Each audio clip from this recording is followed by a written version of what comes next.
Psicofriends, tudo bem? Agora a gente vai apresentar uma prévia do nosso trabalho, nosso podcast, carinhosamente intitulado como Psicocast. A gente escolheu o tema Sensação e Percepção. E agora, a Ellen e a Wendy, elas vão apresentar um breve contexto do nosso projeto.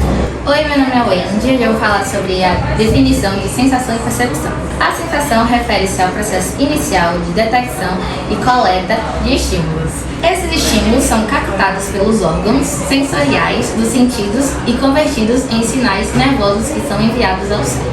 A percepção, por outro lado, é o processo de organização, interpretação e integração das informações sensoriais para que elas façam sentido. Muitos problemas psicológicos estão relacionados à forma como os pacientes percebem e interpretam situações, e não necessariamente a realidade objetiva. Meu nome é Ellen e eu vou falar um pouco sobre captação sensorial e interpretação perspectiva. A captação sensorial é o processo em que os sentidos recebem estímulos do ambiente e do nosso próprio corpo. Assim, eles transformamos em sinais que o sistema central entende. Esse sistema que processa as informações, permitindo que as traduzimos em sensações e tomemos decisões. Já a interpretação perspectiva é como damos sentido ao que percebemos. É o cérebro em ação conjunta com os sentidos, nos ajudando a entender o mundo ao nosso redor. Isso envolve reconhecer situações, nos orientar no espaço, interagir com o ambiente. Essa habilidade nos permite aprender e expandir nossa inteligência, conectando sensações à compreensão.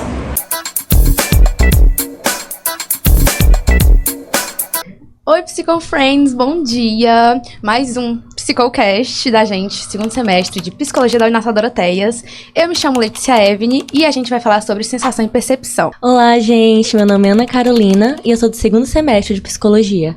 Olá a todos! Me chamo Edmilson Firmino e sou do curso de Psicologia, segundo semestre.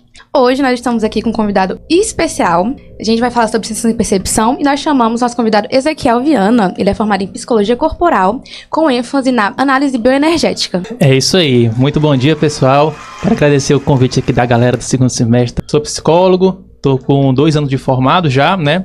Comecei minha trajetória na psicanálise e depois migrei para a Psicologia Corporal, que é uma ramificação da psicanálise, né? Vamos lá. A gente queria começar o nosso Psicocast perguntando para você, na sua visão, o que é sensação e percepção? Sensação e percepção são funções psicológicas básicas, né? A gente vai estudar logo no começo do semestre. Mas de básica mesmo não tem nada. São 2 funções, assim como outras também, altamente complexas. Você vê, por exemplo, nas dinâmicas que eu, às vezes, executo com as pessoas, né? Em psicologia corporal, as pessoas têm uma enorme dificuldade em dizer o que elas estão sentindo. Então eu proponho uma dinâmica ali corporal envolvendo respiração, expressão corporal, a fala também, né? E aí eu peço para elas expressarem, o que você sentiu com isso? Não, eu acho que é muito importante. Elas ficam num campo o quê? Racional, muito racional, de explicar o que está acontecendo, de dizer um benefício, mas tem uma dificuldade, uma resistência de dizer o que está sentindo. Então, muitas vezes, por conta dos eventos da nossa história de vida, funções como a sensação, a percepção estão bloqueadas ou minimamente limitadas. Eu ia perguntar exatamente isso. Quando está muito bloqueado, assim, a pessoa não consegue botar para fora o que ela está sentindo, que mecanismo é usado para a gente conseguir falar a sensação que a gente está sentindo? Vem a partir da percepção, como é? É um processo, né? A pessoa não consegue, de uma sessão para outra, já fazer essa nomeação, esse entendimento, né? Até porque também não é só nomear. É realmente sentir, realmente, como você disse, expressar, entender onde ocorre, como ocorre, a que evento da sua vida está relacionado, a que fase do desenvolvimento está relacionado. No caso seria o seguinte, a sensação e percepção no lado clínico, né? Entrou na clínica agora e a sensação e a percepção vai auxiliar ao profissional a identificar como aquela pessoa tem a percepção das coisas que acontecem à sua volta, qual é a leitura que ela faz e como as suas reações estão ligadas à maneira como ela compreende. Seria mais ou menos isso, não? Perfeito. Só em você desenvolver a sua sensação, o seu modo de sentir as coisas. Uma vez a pessoa disse pra mim, cara, depois dessa dinâmica, eu percebi quanto tempo eu não olho nos olhos das pessoas. Nós somos completamente influenciados pelo mundo externo, essa questão de sensação e percepção, ou é algo mais interno da gente? Tem vários fatores, mas eu diria que é pela nossa história de vida. Então, se você for uma pessoa que não teve, por exemplo, um toque na vida, né? Desde do início da vida, ela teve aquele acolhimento, aquela sensação de pertencimento, aquilo vai reverberar e vai repercutir na forma como ela sente e percebe a vida dela. E as relações com os outros e a relação com o mundo externo. A maneira como a pessoa lida com as sensações e a percepção, ela vai comunicar ao seu corpo reações. No caso Perfeito. de um medo, um susto, né? Um trauma, por exemplo, que a gente vai falar lá na frente. Ele vai se reverberar Isso. daqui pra frente. Se você não tratar isso, ele pode piorar tanto em outros aspectos da vida, não é isso? Com certeza. Lido com o mundo corporativo, dá um exemplo, né? A pessoa está fazendo prospecção com empresas, então está naquela compra, venda, a sensação de quem quebrou uma vez. Então, toda vez que ele vê sinais que indique a ele aquela experiência, ele já tem uma reação, né? Então, isso tem a ver com uma experiência, uma percepção que teve ligada a um fator anterior. É isso, mais ou menos? Perfeito. Os nossos bloqueios da sensação e da percepção estão ligados aos eventos da nossa história de vida. Não é só um evento em particular. Pode ser, se ele for muito traumático, pode ser. Mas geralmente é um conjunto de eventos. Um conjunto de estresses, um conjunto de abandonos, um conjunto de indiferença, né? Isso vai afetando, bloqueando a nossa sensação e percepção. Sobre a tua abordagem, que nós, como alunos de segundo semestre, a gente não entende muito sobre essa questão bioenergética, o que seria?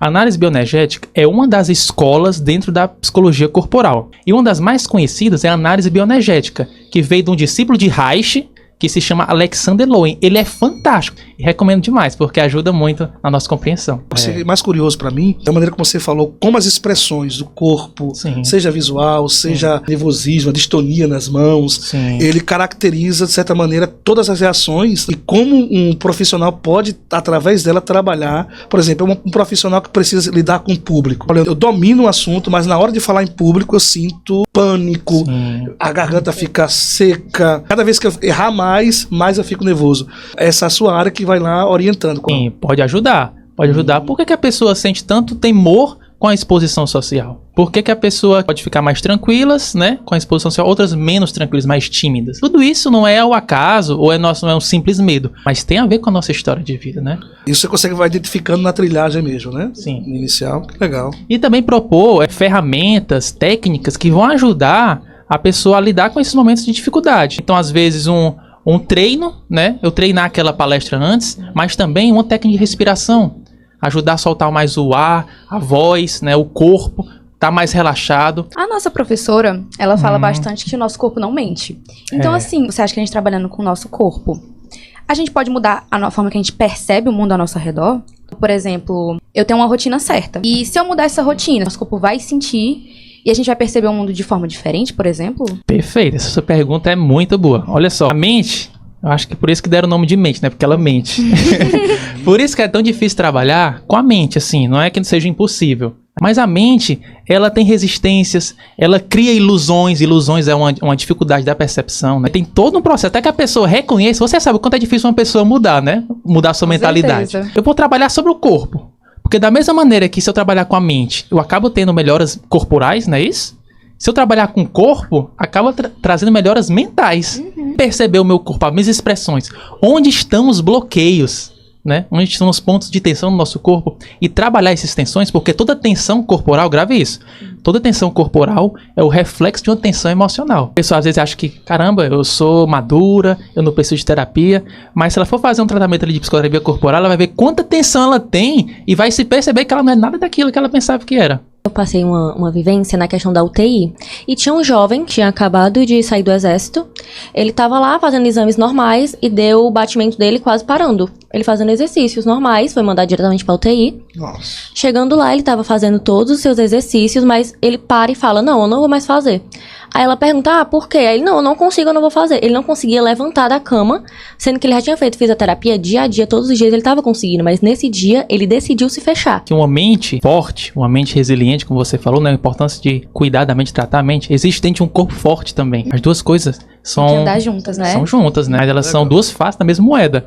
Tudo que a gente sofre na mente, isso reverbera no corpo. Tudo que a gente sofre no corpo também reverbera na mente. Na mesma linha, né, sobre a questão das tensões, das reações do corpo a problemas da mente, né? Como você falou agora, eu já copiei, a mente mente. Imagina, na sua clínica, chega uma pessoa que sofreu algum tipo de abuso, trauma, e ela vem carregada com seus problemas emocionais refletindo no seu corpo. Pequenas coisas ao redor, tinha uma compreensão, uma percepção diferente, então dava aquela sensação de que estava acontecendo novamente aquilo ali, e como a sua área trabalha para alterar, né, e equilibrar esse processo. A localização da doença que se instala no corpo, ela tem um significado. Então, por exemplo, uma doença ou um sintoma que se instala no pescoço, às vezes tem um significado diferente que se instala no intestino, na pelvis, nos olhos. Bloqueia os sintomas, doenças no pescoço. O que muitas vezes representam? Representam a questão que a pessoa se controlou muito na vida, ela teve que se conter, palavras, choros contidos, tornam muitas vezes um sintoma, às vezes até um câncer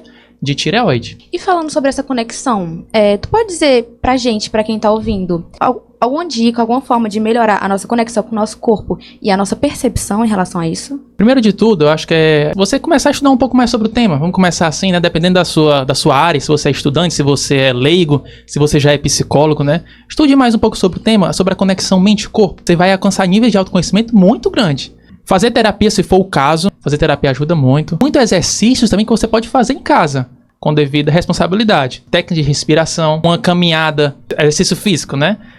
Parece uma coisa bem batida. Tem uma técnica que eu ensino para as pessoas que se chama grounding. Toda pessoa pode aplicar. Ela é fantástica. As pessoas, quando a gente aplica, elas sentem melhor o corpo, a energia fluindo, a respiração se abre, o corpo se revitaliza. Tem emoções à tona, então às vezes uma vontade até mesmo de chorar, um choro que estava contido. Às vezes vem uma alegria que precisa ser expressa, né? A professora também falou uma vez que pra gente conseguir minimizar a nossa ansiedade, a gente tem que materializar o objeto. E aí eu lembrei daquela dica que a gente escuta na internet, que é fazer 5 coisas que a gente tá conseguindo perceber ao nosso redor. 4 coisas que a gente tá sentindo um cheiro. Eu acho os sentidos, né? Isso ajuda também. Eu acho que é por causa da respiração, né? Tem tudo muito a ver com isso. Eu acho que já é um caminho. Já é melhor do que não fazer nada, vamos dizer assim, né? Já é um caminho pra você se conhecer mais, como é que tá seu sentido. Isso é muito interessante que você falou, né? Um dia desse uma pessoa falou pra mim, cara, eu tava ali no trabalho, de repente comecei a sentir uma coisa diferente, e só depois que ele foi perceber que era uma crise de ansiedade, né? Passou mal e tal.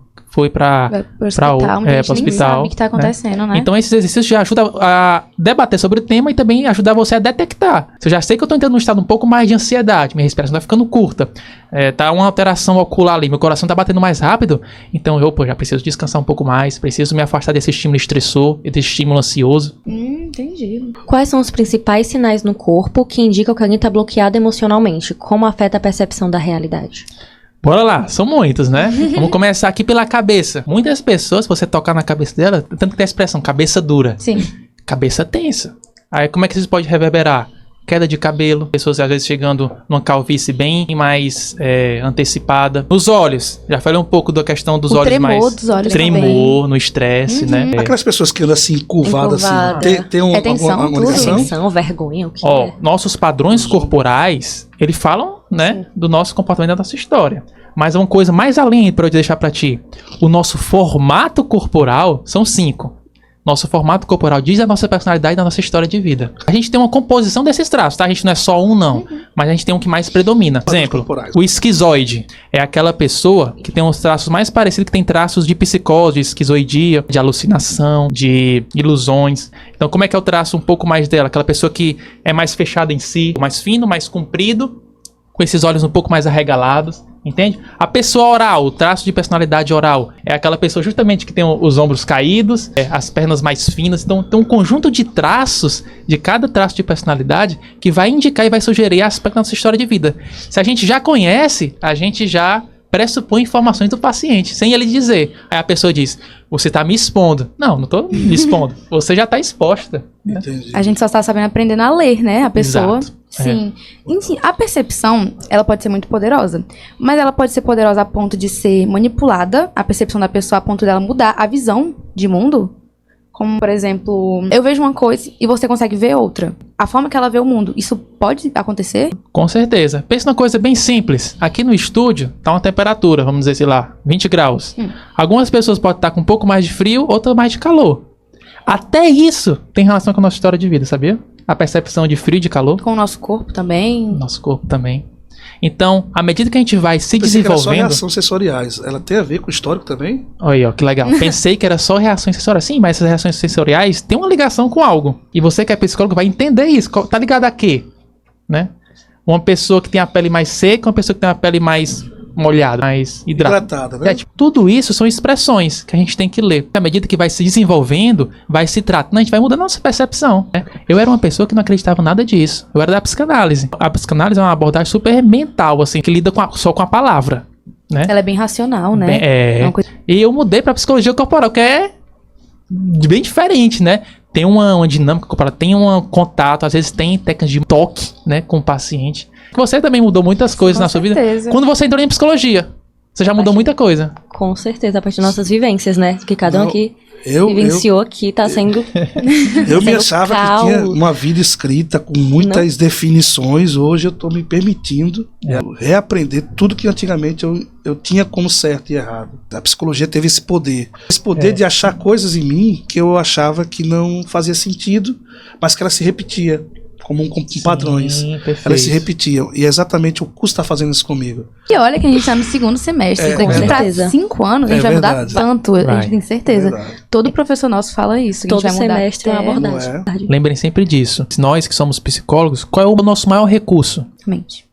A mente. Nós mesmos. Então, quanto mais a gente se evoluir, se permitir, mais conhecer, investir em nós mesmos, mais o nós... A gente consegue passar pro outro, Exato. né? Tanto que a questão da confiança também, quando a gente se sente muito Isso. confiável, as Até pessoas nossa- ao redor conseguem se É, sentir mais nossa confiável. Como é que foi o contato com essa informação que eu trouxe? De verdade. Assim, o que vocês sentiram? O que vocês sentiram com essas informações que eu trouxe?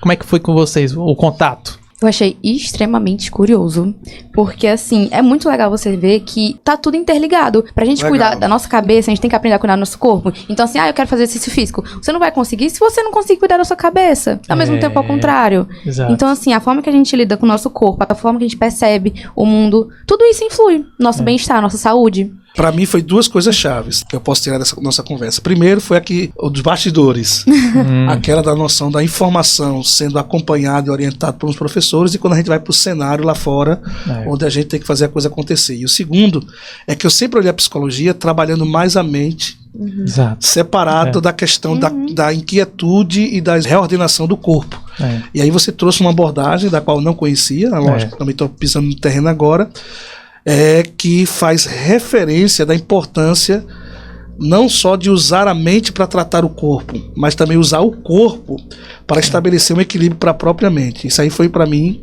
algo novo que eu vou ter pesquisar, que eu vou tentar aprender mais, e que foi encantador. E a nossa cantora, pra finalizar com chave de ouro. Cantora, rapaz. Eu acho que abriu muito os olhos de todo mundo aqui. No meu caso, gente, eu me senti tão exposta. Me senti tão exposta. Vale, eu pensei que era uma coisa do cotidiano. Mas agora ele explicou de um jeito tão mais esclarecedor. Porque nós, no segundo semestre, nós não vemos ainda esse A tipo gente de é coisa. A novinho gente tá ainda. novinho ainda, estamos no berço. Mas eu sou muito grata pelo jeito que você conseguiu abrir nossos olhos pra essas questões de bloqueios da mente, o quanto que isso influencia no nosso corpo. Achei muito interessante. Cara, que Tudo muda. bate-papo maravilhoso. Só tô olhando aqui a tela sobre o horário, já temos que parar. Que pena, né? Muito obrigada por ter aceitado o nosso convite. Foi muito especial esse nosso bate-papo, esse nosso Psicocast. E foi isso, Psicofriends. É isso, pessoal. Quero agradecer aí o convite da turma do segundo semestre. Muito obrigado. Eu me senti muito bem aqui com vocês. Parabéns pelo comportamento, pela maturidade que vocês encararam. Eu descobri uma missão minha, que é de desvendar esse conhecimento da psicologia corporal, sabe? Porque até mesmo nós psicólogos a gente não conhece muito, né? Então tenho essa missão de ajudar as pessoas, porque isso me transformou primeiro. Legal. E aí eu quero deixar aqui meu nome, Ezequiel Viana, meu Instagram, Ezequiel UFC Viana. Segue lá, viu, gente? De vez em quando faço alguns eventos, workshops. Lancei também até recentemente um e-book, para quem tiver mais curiosidade em compreender a psicologia corporal. E é isso, até o próximo podcast, não é isso? Até o próximo. Até o próximo. Muito obrigada por ter assistido. Um beijo, tchau, tchau. Aê!